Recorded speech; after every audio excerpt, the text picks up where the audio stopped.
교재 33페이지 보겠습니다. 바울은 이방인의 사도로 그 직분을 영광스럽게 여겼습니다. 그래서 이방인의 구원뿐만 아니라 동족의 구원에 대한 열망도 가득하였습니다. 이방인들이 꼭 기억해야 하는 것이 있습니다. 그것은 그들의 구원의 뿌리가 바로 이스라엘로부터 시작되었다는 점입니다. 돌감람나무로 비유된 이방인들은 참감람나무를 의미하는 이스라엘에게 접붙임이 되어 구원받았음을 기억하고 겸손해야 합니다. 교만하여 스스로 높은 마음으로 자랑하기 시작할 때 이스라엘처럼 꺾일 수 있기 때문입니다. 그리고 참감람나무였던 이스라엘도 다시 돌이킬 때 구원의 백성이 될 수 있습니다. 오늘 본문 말씀은 방금 우리 교재에서 읽은 대로 유대인과 이방인의 관계를 참감람나무와 돌감람나무로 비유해서 설명합니다. 원래 이 참감람나무가 뿌리를 내리고 이렇게 잘 자라다가 그 가지를 이렇게 꺾어서 그 가지에 돌감람나무를 접붙였습니다. 그래서 돌감람나무가 잘 자라게 되었다. 그 뿌리와 줄기와 가지에 해당되는 원래 참감람나무는 구약 성경을 이미 알았던 믿음의 뿌리를 이미 알고 예수님을 믿은 유대인들을 말하고, 뿌리가 아니지만 참감람나무의 접붙임을 받아서 위에 이제 열매를 맺게 되는, 뿌리는 없지만 위에가 잘 자라게 되고 열매를 맺게 되는 것은 돌감람나무, 이방인에 해당된다 하는 비유를 가지고 유대인과 이방인의 관계를 바울이 오늘 설명하고 있습니다. 자, 오늘 13절부터 시작하는데요. 자, 우리 13절 우리 다 함께 읽어봅니다. 시작. 내가 이방인인 너희에게 말하노라. 내가 이방인의 사도인 만큼 내 직분을 영광스럽게 여기노니. 아멘. 사도 바울은 유대인 중에 유대인입니다. 바리새인이고 가말리엘의 문화생이고 드물게 또 로마의 시민권도 가지고 있었고 여러 가지로 아주 남부럽지 않은, 요즘 말로 하면 좋은 자격 조건, 스펙을 가진 사람입니다. 그런데 유대인인 이 사도 바울은 이방인 선교를 위해서 하나님께서 부르셨습니다. 그러니까 이 바울은 유대인이지만 이방인을 위한 전도자로 하나님께서 세우신 거죠.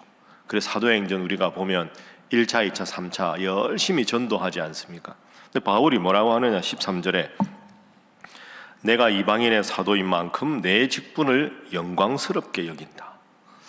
내 직분을 영광스럽게 여긴다. 그리고 첫 번째 기도 제목은 주님 주신 직분을 영광스럽게 여기게 하소서 하는 것입니다.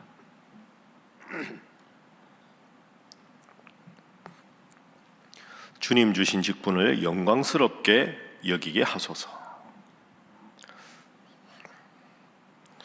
내 직분이 영광스럽다. 참 여러분, 이 바울의 이 고백은 우리가 그냥 쉽게 할 수 있는 고백이 아닙니다. 로마서는 사도 바울이 비교적 로마서를 말년에 쓴 걸로 우리가 알고 있거든요. 그럼 사도 바울이 로마서를 쓰기 전에 얼마나 많은 고난을 당했습니까? 세상적으로만 생각하면 바리새인이고, 그리고 가말리엘의 문화생이고, 베냐민 집하고, 거기다 로마 시민권을 가지고 있으니 내가 쉽게 말하면 바울이라면 마음 먹고 세상에서 출세 한번 해보겠다 생각하면 얼마나 출세할 수 있는 좋은 조건을 다 갖추었습니까? 그런데 그것을 다 빌립보서에 보면 배설물로 여기겠다. 나는 지금까지 내가 한 것, 뒤에 있는 거 다 잊어버리고 앞에 있는 부름의 상 표대를 향해서만 나아가겠다. 그리고는 13절에 내 직분, 전도자의 내 직분이 영광스럽다. 자, 그런데 여러분 잘 아시죠? 사도 바울이 이 직분을 감당하다가 얼마나 많은 고초를 당했습니까? 제가 한번 읽어드릴까요? 고린도후서 12장 23절부터 있는 말씀인데요.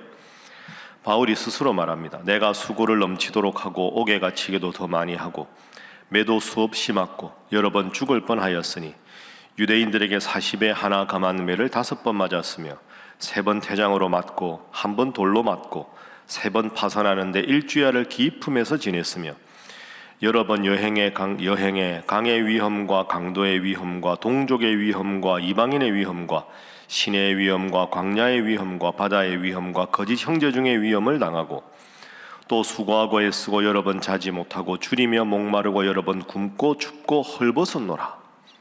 왜 이런 고통을 당했습니까? 내 사명 때문에 13절 말한 대로 직분을 잘 감당하고자 이런 고통을 당했는데도 영광스럽게 여긴다. 그런데 그 마지막 절이 이렇게 끝납니다. 고린도후서 12장 28절이 이런 많은 고통을 당했는데 28절 이 왜 이런 고사하고 오히려 날마다 내 속에 눌리는 일이 있으니 그런데 이 모든 고통을 당하면서 내가 제일 부담스럽고 지금도 이거 잘 돼야 되는데 하는 큰 관심, 제일 큰 관심이 있다. 그게 뭐냐? 곧 모든 교회를 위하여 염려하는 것이라. 내가 이렇게 해서 열심히 말씀 전하다가 고생당하는 거 다 감당할 수 있는데 그래서 교회들이 잘 될 수 있습니다. 교회가 이단의 공격에서부터 벗어나고 초신자들끼리 모인 교회도 잘 되고 교회가 잘 되는 것이 내가 가장 큰 관심이다. 여러분, 바울의 이 태도가 얼마나 귀합니까? 그 많은 고통을 당했지만 나는 내 직분을 소중하게 여기고 하나님께서 나를 통해서 세우신 교회가 잘 될 수 있다면 나는 이 모든 고통을 기꺼이 감수하겠다. 여러분, 하나님께서 여러분에게 주신 직분이 있습니다. 사도 바울의 이 태도를 한번 깊이 생각해 보십시오. 우리는 직분 감당하다가 때로 오해도 받고 이런저런 말들 놓으려면 참 마음이 힘들고 차라리 내가 이 직분 안 하면 이런 말 안 들을 텐데 인간적으로 그렇게 생각할 수 있는데 그럴 때마다 바울의 이 고린도후서 12장 고백을 한번 잘 생각해 보십시오. 이런 고난을 당했는데도 내 직분을 영광스럽게 여긴다. 오늘 이 바울의 고백을 깊이 묵상하시고 때로 직분 잘 감당하다가 힘들고 어려울 때 바울의 이 고백이 여러분의 고백이 되셔서 직분 잘 감당함으로 하나님 앞에 큰 복 누리는 여러분 되시기를 주님 이름으로 축복합니다. 자, 이제 이어서 비유의 말씀을 보겠습니다. 자, 17절부터 보시죠. 또한 가지 얼마가 꺾이었는데 돌감람나무인 내가 그들 중에 접붙임이 되어 참감람나무 뿌리의 진액을 함께 받는 자가 되었다. 참감람나무가 누구라 그랬습니까? 유대인들. 그리고 참감람나무 가지가 잘리고 접붙여서 그 위에 올라가서 자란 게 돌감람나무. 돌감람나무는 누구라고요? 이방인. 그래서 17절이 딱 그 내용을 이야기합니다. 자, 그러면 참감람나무에 돌감람나무가 접붙였습니다. 이제 한 나무가 된 거죠. 그러니까 참감람나무든 돌감람나무든 감람나무인 건 같듯이 유대인이라도 예수님을 믿어야 구원을 받고 유대인이 아니라 이방인이라도 예수님을 믿어야 구원받는다. 이러나 저러나 감람나무다. 그리스도인이라는 것은 유대인이든 이방인이든 똑같은 것이다. 자, 그럼 여기서 유대인과 이방인이 서로를 어떻게 바라보아야 할까요? 자, 16절 보십시오. 16절 함께 읽어봅니다. 시작. 제사하는 처음 익은 곡식가루가 거룩한 즉 떡덩이도 그러하고 뿌리가 거룩한 즉 가지도 그러하니라. 아멘. 한번 따라해 보시죠. 뿌리가 거룩한 즉 가지도 그러하니라. 이 16절을 딱 들으면 유대인들이 기분이 좋을 것 같습니다. 그래, 뿌리가 거룩하니까 가지도 거룩하지. 뿌리가 소중하다 이렇게 생각할 거 아닙니까? 우리가 뿌리다. 자, 그러니까 이거 16절은 유대인 중에서 예수님 믿은 기독교인들을 격려하고 다독이는 바울의 표현입니다. 자, 24절 보십시오. 24절. 자, 시작. 내가 원 돌감람나무에서 찍힘을 받고 본성을 거슬러 좋은 감람나무에 접붙임을 받았으니 접붙이심을 받으랴. 아멘. 본성을 걸러서 좋은 감람나무에 접붙임을 받았다. 좋은 감람나무에 접붙임을 받았으니 돌감람나무도 사는 거다. 이제 이 말도 유대인 중에 기독교인들을 인정하는 거 아닙니까? 그러니까 사실은 유대인 기독교인과 이방인 기독교인들을 지금 바울은 다 팽개치지 않습니다. 자기가 유대인이지만 이방인 기독교인들을 만들기 위해서 전도하는데, 이방인 기독교인들을 가만히 보면 저 사람들은 뿌리도 없고, 그렇게 생각하지 마라. 뿌리인 당신들이 잘 도와서 가지가 잘 접붙여서 잘 자랄 수 있도록 하는 게 유대인 기독교인들 역할이다. 이렇게 하면 유대인 기독교인들이, 그래, 우리도 나름대로, 저 사람들은 율법을 모르고 예수님 믿었고 우리는 율법을 알고 예수님 믿었으니 우리가 잘 도와주어야 저들이 신앙생활을 잘 하게 되겠다 하는 마음을 가지고 이방인 기독교인들이 신앙생활 잘 하도록 도와주어라. 이방인 기독교인들은 예수님 믿어 구원받는 건 절대 진리지만 그걸 좀 더 풍성하게 잘 알기 위해서 유대인들의 율법에 대해서, 구약에 대해서 유대인 중에서 기독교인 된 사람들을 인정하고 존중하라. 그 말을 지금 하는 겁니다. 그러니 이 비유를 딱 들으면 유대인 기독교인들도 기분이 좋고 이방인 기독교인들도 그래, 예수 믿고 구원받는 감람나무가 된 것은 분명하지만 우리가 저분들을 존중해서 조화롭게 해야 되겠다 하는 마음을 갖게 되는 거죠. 그래서 두 번째 기도 제목입니다. 성도들 간에 존중과 배려를 하게 하소서 하는 것입니다. 성도들 간에 존중하고 배려하게 하소서. 서로의 좋은 점을 잘 인정하고 서로를 존중하고 서로를 배려하고 이러면 다 잘 되는 일인데, 그 조그마한 내 자존심 생각하고 다른 사람과 나를 구분하고 내가 더 대단하다고 생각하고 그렇게 해서는 안 된다. 어찌 보면 이게 9장부터 11장의 결론입니다. 같은 감람나무인데 접붙여졌으니 뿌리도 존중하고 접붙여진 돌감람나무도 존중하면서 살아라. 여러분, 이게 아주 중요한데요. 만약에 거꾸로 되면 어떻게 되겠습니까? 유대인 중에서 예수님 믿은 사람들이 선민의식을 가지고 이방인 중에 기독교인 된 사람들을 배척한다면 불화가 일어나겠죠. 또 뒤집어서 이방인 중에서 기독교인이 된 사람이 유대인 중에 기독교인 된 사람들을 보고 참 저 사람들은 고리타분하다, 제대로 모르고 예수 십자가도 모르고 말이야, 이렇게 말하면 서로 어긋날 거 아닙니까? 그러면 초대교회가 다 힘들어지겠죠. 로마교회, 로마서 1장 할 때 말씀드리지 않았습니까? 로마교회를 세운 사람들은 오순절 마가의 다락방에서 성령이 충만해서 돌아온 로마에 살던 유대인이었습니다. 로마에 살던 유대인들이 전도해서 이방인들 한 가정 두 가정이 돌아왔습니다. 그 로마 황제가 어느 날 로마에 사는 유대인들 다 추방령을 내립니다. 그러니까 교회 지도자들이 다 추방을 당하지요. 지도자들이 사라졌습니다. 그러니까 전도받아서 있던 이방인들이 로마 교회 지도자들이 된 거죠. 그런데 추방령이 오래돼서 희미해지자 이 지도자였던 유대인들이 다시 돌아옵니다. 이 사람들은 우리가 원래 지도자다 이렇게 말하고, 이 사람들은 우리가 이제 잘하고 있는데 뭐 옛날에 지도자였다가 또 그러냐, 여기서 다투면 로마 교회는 깨지는 겁니다. 사실은 그런 관점에서 생각해 보십시오. 그런 관점에서 생각한 바울은 이 사람들아, 그게 뭐가 중요하냐? 예수 믿고 구원받은 게 중요하지.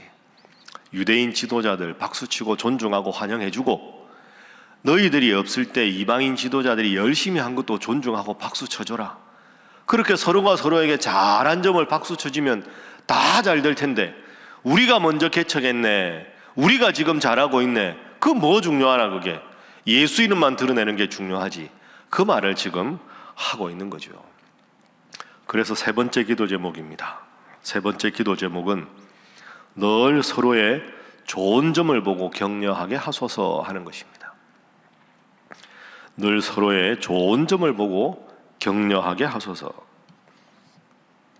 존중하고 배려하고 그리고 좋은 점을 보고 격려하는 거죠. 이게 참 중요합니다, 여러분. 사람이 다 죄인입니다. 완벽한 사람이 누가 있습니까? 저 사람 문제 있다 하는 관점으로 보면 전부 문제투성이고요. 저분 참 훌륭하다 하는 마음으로 보면 다 칭찬할 것밖에 없습니다. 교회는 다른 거 하나도 안 중요하고 오직 예수님이 우리의 구원자라는 믿음의 고백을 가진 한 형제자매라는 것만 중요한 거죠. 그러니 초신자들이 열심히 신앙생활 하는 것 보면 야, 참 초신자인데도 열심히 한다. 오래 신앙생활 하신 분들이 잘 하시는 거 보면 야, 내가 저분 본받아야 되겠다. 이렇게 생각하면 모든 게 다 은혜로운데 초신자라 뭐 잘 모르면서 저렇게 잘못된 열심만 가지고 이렇게 생각하면 힘이 빠지지 않겠습니까? 교회 오래 다니면 뭐하나 믿음이 저 모양인데 이렇게 생각하면 얼마나 교회가 피폐해지겠습니까? 여러분, 연말이 참 중요합니다. 연말 연시에 어느 교회라도 제일 중요한 게 서로 칭찬하고 격려하는 겁니다. 새로 임원된 분들 격려해주고 수고하셨던 분들 감사하고 또 그러면서 대림절, 성탄절, 이제 또 송구영신 예배, 신년 그리고 특별 새벽기도 다 지금 바쁠 때 아닙니까? 이럴 때 서로 존중하고 배려하고 격려하고 감사하고 그래야 우리가 신앙생활에 기쁨이 있죠. 오늘도 이 눈을 뚫고 새벽에 나오신 여러분 장하십니다. 하나님께서 여러분의 발을 붙들어 주시고 몸을 붙들어 주셔서 미끄러지지 않고 이 겨울 잘 지내시기를 주님 이름으로 축복합니다. 함께 서로 격려하고 사랑하고 축복해서 정말로 유대인이든 이방인이든 관계없이 초신자든 오래 신앙생활을 하셨던 분들 관계없이 목회자든 평신도든 관계없이 존중하고 배려하고 칭찬해서 온전한 주님의 공동체로 거듭나는 우리 신일교회 될 수 있기를 주님 이름으로 축복합니다. 기도하겠습니다. 하나님, 모진 고난과 어려움을 당하였으나 하나님 나에게 주신 직분을 영광스럽게 여긴다 하는 사도 바울의 이 고백이 오늘 저희의 고백이 되게 하여 주시옵소서. 하나님, 함께 신앙생활하는 성도들을 향하여 존중하고 배려하게 하시고 칭찬하게 하시고 장점을 먼저 보며 격려하게 하셔서 이 세상에서 때로 힘들고 지치고 피곤하지만 예배당에만 오면 우리 신일교회만 오면 그저 위로가 되고 평안이 회복되고 감사가 넘쳐나서 하나님 잘 믿고 주님의 공동체인 교회가 더욱더 하나님 은혜 안에서 잘 되고 잘 되게 하셔서 더불어 우리의 삶도 하나님 은혜 가운데 날마다 기쁨과 감사가 넘쳐나게 하여 주시옵소서. 함께 기도합니다. 주여 믿습니다. 주여 믿습니다. 주여 믿습니다.